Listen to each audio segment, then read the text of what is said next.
पटिया हिलावे राजऊ वो तो खटिया के पटिया हिलावे राजऊ केतनो मनाई नाही मान राजऊ केतनो मनाई नाही मान राजऊ वो तो खटिया के पटिया हिलावे राजऊ वो तो खटिया के पटिया हिलावे राजऊ कचौड़ी के जमाना बनाए पूरी कचौड़ी के जमाना बनाए पूरी कचौड़ी के जमाना बनाए पूरी कचौड़ी के जमाना बनाए जमाना ना जमन मुँह फुलावे राजऊ जमाना ना जमन मुँह फुलावे राजऊ केतनो मनाई ना ईमान राजऊ जमाना ना जमन मुँह फुलावे राजऊ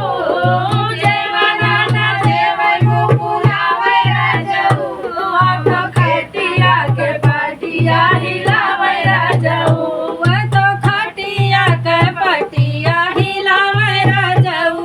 वो तो खटिया के पटिया हिलावे राजऊ केतनो मनाई नाही मान राजऊ केतनो मनाई नाही मान राजऊ वो तो खटिया के पटिया हिलावे राजऊ वो तो खटिया के पटिया हिलावे राजऊ सोने के लोटा में जल भरी लाए सोने के लोटा में जल भरी लाए जलवाना घूट मुँह फुलावे राजऊ जलवाना घूट मुँह फुलावे राजऊ वो तो खटिया के पटिया हिलावे राजऊ वो तो खटिया के पटिया हिलावे राजऊ वो तो खटिया के पटिया हिलावे राजऊ घंटी ना बजे। वो तो खटिया के पटिया हिलावे राजऊ फूल में बिनी बिनी से लगाया फूल में बिनी बिनी से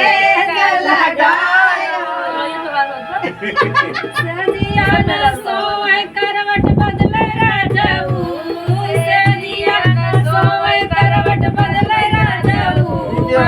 पटिया का खटिया हिलावे राजऊ सजिया न सोए मोबी रावे राजऊ